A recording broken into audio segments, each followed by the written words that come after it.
जैसे चंडीगढ़ है उसका घेराव किया जाएगा और ये पूरा देश के लिए है। और हम उसको घेराव करके सरकार को बता देना चाहते हैं कि हमने अभी आंदोलन को स्थगित नहीं किया और आने वाले टाइम में या तो आप एमएसपी की गारंटी, मुआवजा है, 2020 बिजली बिल है या जो। तो हमारे साथ किसान नेत्री डॉक्टर सिक्किम भी मौजूद हैं, हम इनसे बातचीत करेंगे। नमस्कार। तो मैम कल की किसान एक घेराव के लिए तैयारी कर लिया आपने। पता कि जैसे कि हमारा आंदोलन स्थगित किया गया था उसको हमने मतलब ख़त्म नहीं किया था और इसी दौरान सरकार ने एमएसपी के लिए हमें झूठे वादे किए थे, तो उस एमएसपी की जो लड़ाई है वह अभी आधी अधूरी है। अब सरकार इसके ऊपर काम करने का काम नहीं कर रही, तो एक हमारा जो भारत का संयुक्त मोर्चा उसने एक बड़ी कॉल दी है 26, 27, 28 72 घंटे का हमारा पड़ाव रहेगा। जो हमारे राज्यपाल है, राज्य में राज्यपाल की जो हमारी राजधानी है जैसे चंडीगढ़ है उसका घेराव किया जाएगा और ये पूरा देश के लिए है।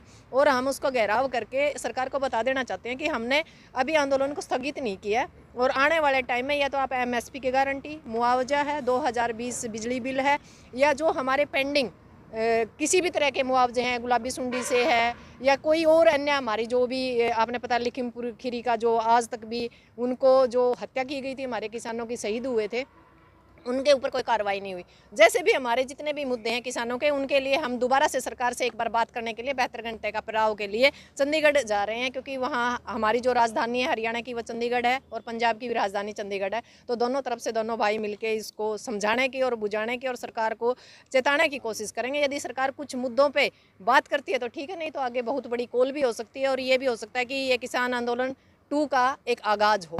तो मैम उच्चारण के लिए क्या, उच्चारण हल्के के लिए क्या कहना चाहोगे? दिन प्रतिदिन घटनाएं घटती है, चोरी ठगी की या हमारी मात्र शक्ति होती है जो उनके साथ शोषण किया जाता है? नहीं, बड़े दुर्भाग्य की बात है कि हमने इतने अच्छे वोटों से दोनों परिवारों को बनाया गया। एक छोटू राम का नाती है और एक देवीलाल का वंशज कहता है। एक कहता है मेरी कर्म भूमि है, एक कहता है मेरी जन्म भूमि है। जब यहाँ मामले जहाँ श्रेय लेने का मामला होता है तो ये श्रेय तो लेते हैं, पर जब ये होता है कि इनके ऊपर अटैक होता है, जब जैसे आपने पता होगा आज 10 बजे ही डकैती हुई, बहु बेटियों की इज्जत कहीं सुरक्षित है, स्कूल जहां हम मंदिर मानते हैं स्कूल को, वहां ऐसे हालात पैदा किए गए हैं, तो आप लोग ये समझिए कि हम कहाँ सुरक्षित है। ना सुरक्षा है, ना रोजगार है, ना स्वास्थ्य है। तो हम तो यही बात कहते हैं कि लगातार जो हम लड़ाई लड़ रहे हैं मैदान में, जब हम बोलते हैं तो जो बोलने वाले लोग हैं उनको भी टॉर्चर किया जाता है, जो उनके अंधभगत हैं या जो उनके बिंडे हैं वो कहते हैं कि ये राजनीति करते हैं। जिन लोगों के हमने वोट दिया वो राजनीति क्यों नहीं कर रहे? क्योंकि राजनीति करने का काम उनका है, ना कि हमारा। हम तो सिर्फ मुद्दों की लड़ाई लड़ रहे हैं और यदि इसको राजनीति कहते हैं तो हम राजनीति करते रहेंगे। हम अपने इलाके की आवाज़ उठाने का काम कर रहे हैं, लोगों को समझाने का काम कर रहे हैं कि आप उठिए। आज के बाद यदि आप नहीं उठे, ये एक आर्थिक लड़ाई है, दोबारा आपको मौका नहीं मिलेगा लड़ने का और आप इस लड़ाई में हमारा सहयोग कीजिए। वोटों की एक अलग बात है, आपको जिसको देना है। यदि आपको लगता है कि ये लोग विकास कर पा रहे हैं, उचाना को एक दिशा दे पा रहे हैं, तो इन दोनों परिवारों को वोट दीजिए, हमें कोई समस्या नहीं है। हमें समस्या ये है कि आप अपने मुद्दों पर बोलना सीखिए, अपने मुद्दों के ऊपर बात करना सीखिए, अपनी जो ज़मीन और ज़मीर है, अपनी रोटी और बेटी उसको सुरक्षित कीजिए और ज़्यादा से ज़्यादा संख्या में गाँव से निकलिए।